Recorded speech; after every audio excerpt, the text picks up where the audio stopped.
How sad it is to see people wasting their lives pursuing dreams that have nothing to do with God, family, or touching others. Instead, squandering time by spending hours on TV, just laying around, not really seeing that your life can significantly strengthen others. Matter of fact, it is those type of people that understand that life is really not about me, but it's about others, or what I can do for others. How am I a blessing to others? Matter of fact, over there in Proverbs chapter 11, verse 25 and 31, it gives us some insight on that. Because again, many times we think that when we are blessed or what God has done for us is about us. But somebody look at your neighbor and say, it ain't about you. Over there in Proverbs chapter 11, verse 25 to 31, I want to read it out the NIV version. A generous person will prosper, and whoever refreshes others will be refreshed. Can I read that again? A generous person will prosper, and whoever refreshes others will be refreshed. Matter of fact, let me pause there, because this is a free commercial for some of the reason some of us can't be blessed because we don't know how to be a blessing. A generous person will prosper, and whoever refreshes others will be refreshed. People curse the one who hoards grain, but they pray God's blessing on the one who is willing to sell. Whoever seeks good finds favor, but evil comes to one who searches for it. Those who trust in their riches will fall, but the righteous will thrive like a green leaf. Whoever brings ruin on their family will inherit only wind, and the fool will be servant to the wise. The fruit of the righteous is a tree of life, and the one who is wise saves lives. If the righteous receive their due on earth, how much more the ungodly in the sinner? Here it is, in essence, what does it profit you to go around and gain the whole world and then turn around and lose your soul? Here it is. Some of us, we hoard things. We don't know how to be a blessing to anybody else. But last time I checked, when you dead and gone, you can't take none of it with you. Matter of fact, here it is. Matter of fact, after they have before they have your funeral, right when they pronounce you dead, you got folks fighting over what you got.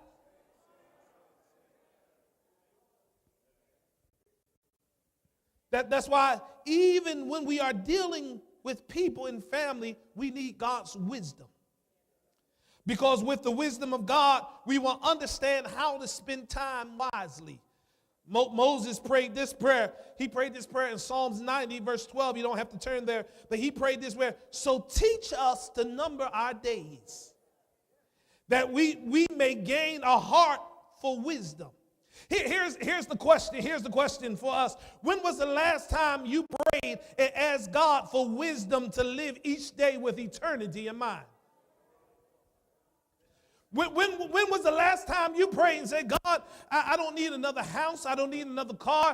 I'm satisfied with the job that I have. But Lord, give me wisdom. And in this year, we ought to pray and ask God for wisdom. And so we can add strength to your family.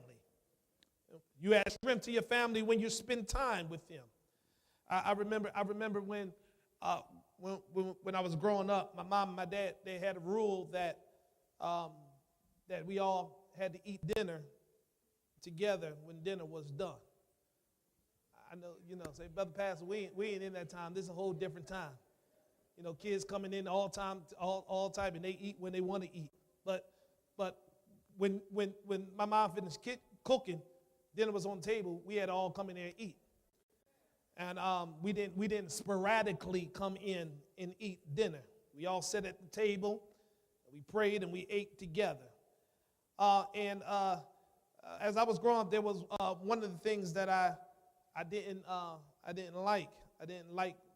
Like most children, I didn't like vegetables. And my parents didn't care. Now if the child say they don't want to eat it, we let them up from the table, and they have still on their plate what they didn't eat. That ain't how it happened when I was growing up.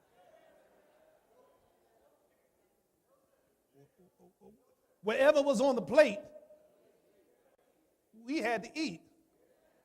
And I'm looking at it now, and I'm looking at my mom and dad. I'm saying that's kind of torture, because I didn't want to eat it. But when the rules was, you didn't get up from the table until you ate everything that was on the plate. And so what I had to do is I had to pull one of these things because I didn't like vegetables. I had to pull one of these, put my hand over my nose and eat my vegetables, and then and then here it is. We couldn't have no juice or drink or nothing till after we ate our food.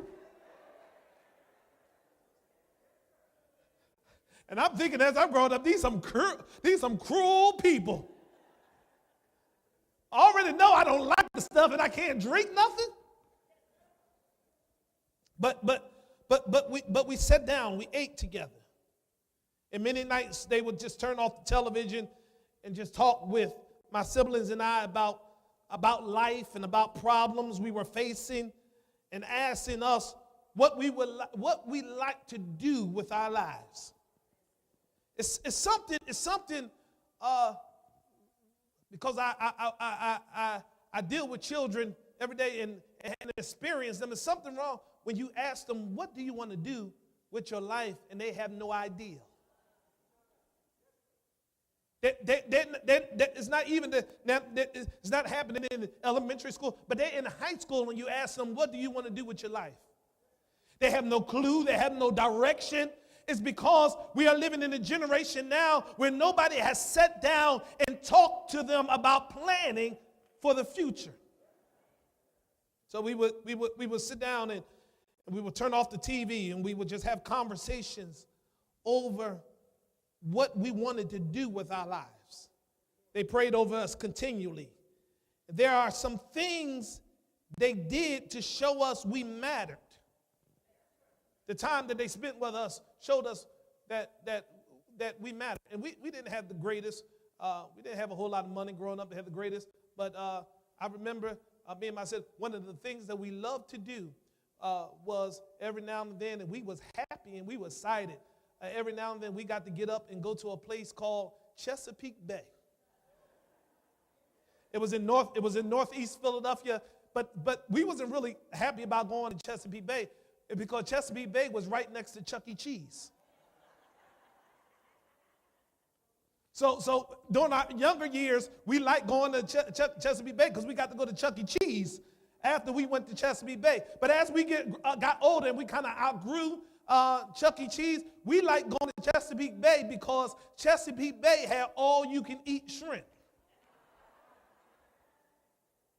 And we would go to Chesapeake Bay and we would get all-you-can-eat shrimp. And here it is. My mom used to always get mad because here's my brothers was always the culprit. They used to take the shrimp and wrap them in some napkins and put it in there. Y'all don't know about that.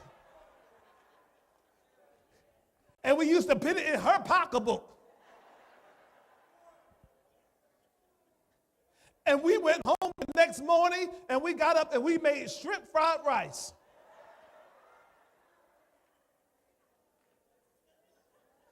I'm telling you, we love Chesapeake Bay because Chesapeake Bay, they used to have a commercial to say, sure ain't making no money off of us. And so when the waiter comes up, we used to tell them, we used to mess with the waiters and say, y'all sure ain't making no money off of us because we're going to sit here and eat all the shrimp we can eat. But that was time that they spent with us to show us that we mattered, that we mattered. And so you add shrimp to your family. Somebody say when you spend time together. But the next thing you do is you add shrimp to your family when you speak to them encouragingly. Here's what Apostle Paul says, let no corrupt word proceed out of your mouth. There used to be a saying that sticks and stones may break my bones, but words can never hurt. And although that saying sounds good, there is a lot of untruth to it. Because the reality of the fact is what you say to me, sometimes it hurts. Think about what would happen in our families today if we seldom was to heard a discouraging word. You add strength to your family when you speak encouraging. Let no corrupt word. Matter of fact, before we respond to something, sometimes you ought to stop and think what's going to come out your mouth. Look at your neighbor and say, think about it before you say it.